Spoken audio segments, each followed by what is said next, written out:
let's talk about money blocks. That's what I'm feeling.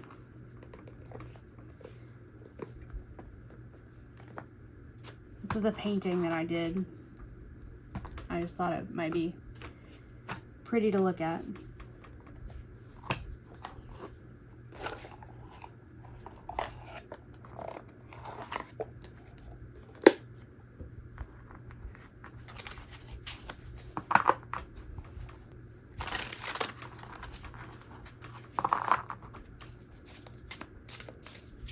Money blocks.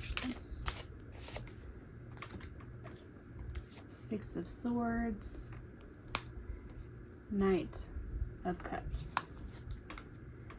On the bottom, we have the Moon, followed by the Sun. So, what I am gathering here is that you don't need to know exactly how this is going to happen. You will be moving into calmer waters, but it's going to be a slow process, or slower than you would like. With the Knight of Cups here, yeah, you're focused on your pinnacle, you're focused on your money, and I understand that, but you don't need to know the how, the when, the where, the why, the what. Just know that you are moving forward into much brighter times, much better energy. And since this is about money blocks, one thing that I feel would help you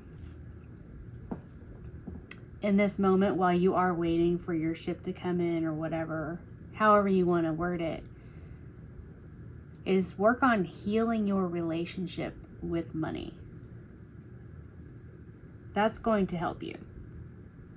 And by that, I mean, if you're like me, I was raised in poverty.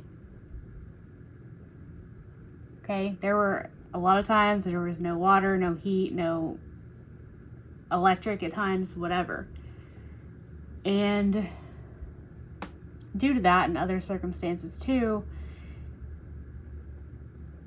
even as I got older and struggled once I became an adult, became a parent and all that, I had to fix my thought process and the relationship that I had with money, and recognizing that it is something that we are deserving of, and that it is energy. And what we put in our energy is what we're going to get out. And it's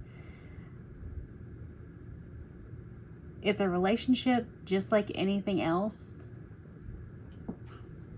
It does require thought. It requires effort. And in order to have a really good relationship with money and all of that, sometimes you need for things to go slow. You need to build up. You need to,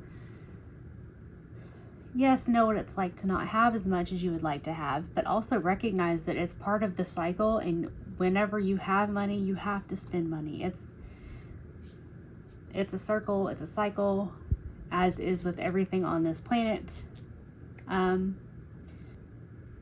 Because if you think about it like energy, and in like the self-care type of aspect, if you spend money on yourself, on doing something that you know is going to be good for you, then you're going to feel good. Then you're going to be able to have more energy to do things that are good for you. That's how it goes. And money is an energy. It's water, like the bank, like money in a bank, like a river bank, like streams of income, streams of water, that kind of thing. And if you let money just sit, it's going to get stagnant. And hoarding is not good, because that's coming from a place of lack. That's coming from fear. And if you're making your decisions about your money based on fear, then even if you had a ton of it, you wouldn't be able to enjoy it or spend it on things that would help you, and then in turn help the collective, because you're afraid. Hopefully that makes sense to whoever needs to hear it.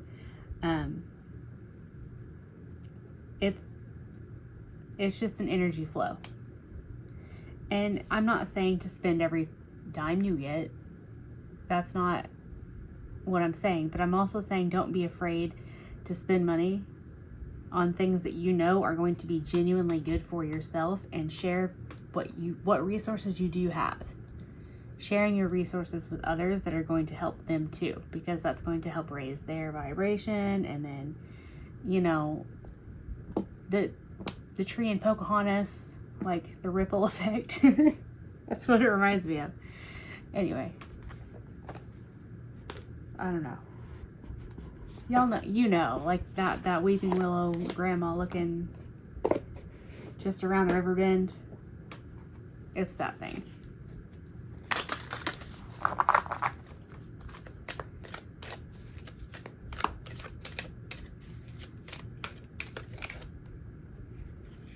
Moon circles, support.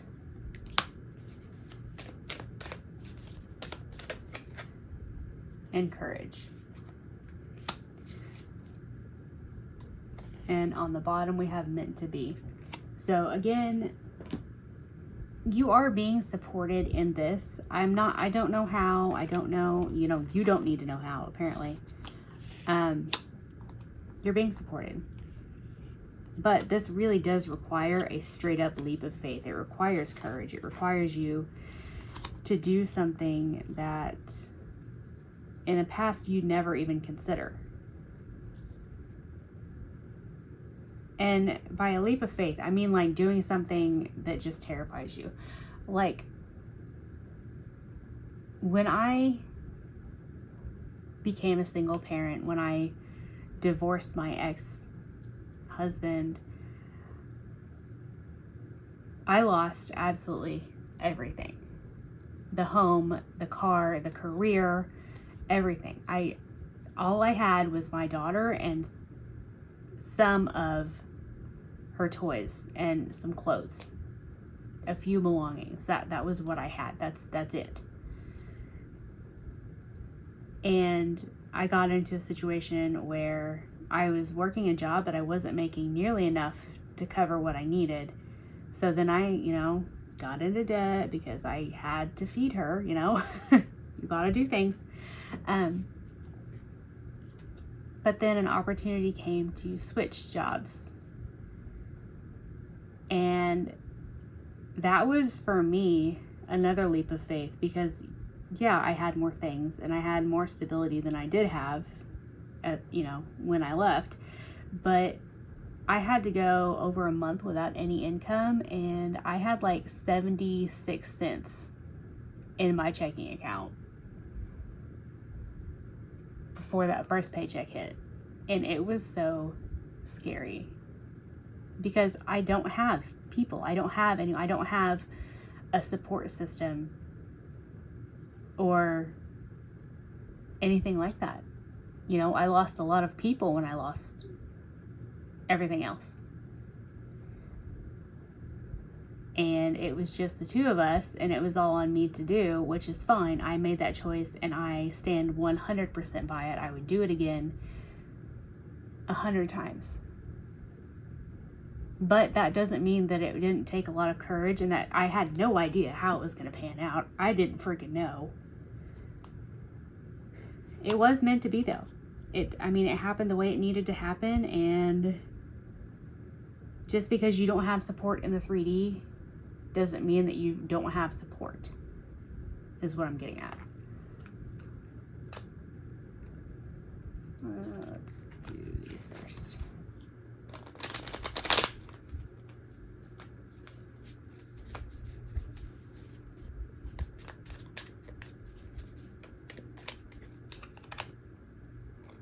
Exactly. You have survived 100% of your hardest days thus far. And you really can do this if you want to. But you have to want it, you have to do it, and you have to believe that you can. And even if you don't believe that you can right now, like, you have to do it anyway. Prove it to yourself. You can learn how to do new things. We have the 4 agreements. This is a book I really like this book. I try to live by it. Number 1, be impeccable with your word. Number 2, don't take anything personally. Number 3, don't make assumptions. And number 4, always do your best. That is straight up all you can and need to do in your whole life. Right there. Just do your best. Just do what you can do. Mind your business. Don't take things personal because it's not even about you.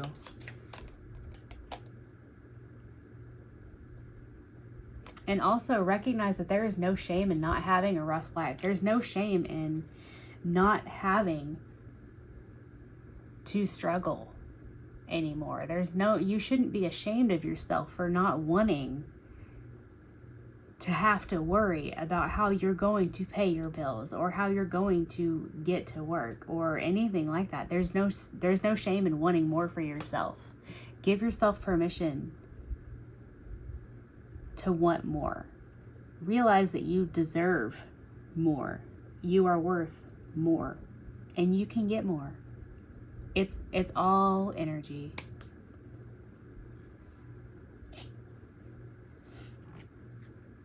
Now, these are angel number messages.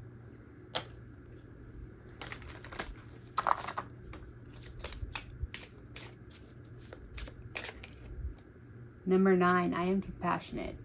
It is your compassion that makes you shine. You're devoted to helping the greater good and have a strong talent for speaking up for others. Your soul is most satisfied when you are being of service. You can work in service and still have plenty. You can be of service to others and you can have resources to assist others. Just not all service has to be making entirely less than you deserve. 11:11, I am awakening. The universe is arranging people and experiences on your path to help you succeed and helping you wake up to who you truly are. Life will shift for you. You can bring in your reality because life doesn't come at you. It comes from you. Like, you're the one creating it. You're the one doing it. And what you're focusing on is what you're going to have to focus on. If you're focusing on, like, man, I'm freaking broke and things suck, then you're going to have more things to think about sucking. If you're focused on gratitude, then you're going to look and see more things that you're grateful for. And if you want opportunities, then find opportunities. Don't just sit on your couch and wait for them to come to you. Number 28, I am a leader. In an effort to accomplish great things, you recognize the value of working with others. You make a capable and compassionate leader who can bring people together and drive a team towards achievement. And 00, I am observant. Angels ask for your attention. Open your eyes, listen, and think about everything that is happening. Trust your intuition and follow their guidance without any delay. Focus on inner thoughts and meditation and prayer. Yeah. This is part of your process. This is part of trusting the universe, God, whoever it is that you pray to, whatever it is that you believe. This is, as I said, a leap of faith, and you're going to see what you need to see, even if it's subtle. And it's okay to doubt yourself on this path. It's okay to be scared. It's okay to be nervous. Because what would you be doing if you weren't? I mean, like, what kind of person goes through this entire life never being nervous about a single thing, never being worried about a single thing, never jacking up a single thing? Like, we're here to live. We're here to experience. And part of that is learning. And how else are you going to learn? It's going to come in. You will have more resources. You will have more abundance. Right now, I want you to focus on the relationship that you have with the resources you have right now. And then work on having faith that it's going to work out because you've already survived this far. And I know that might not seem very comforting, I'm not trying to like sound inconsiderate of your feelings, because I know I've been there. I'm at a point right now where I honestly don't know what I'm going to do when summer's over. Am I going to go back to the job that I had? Am I going to do something else? Am I going to become a millionaire overnight? I don't know. I mean, either way, I have more than 76 cents in my bank. So I'm already winning. There we go. I hope this message helps you. It's going to be okay. But you need to work on some faith right now.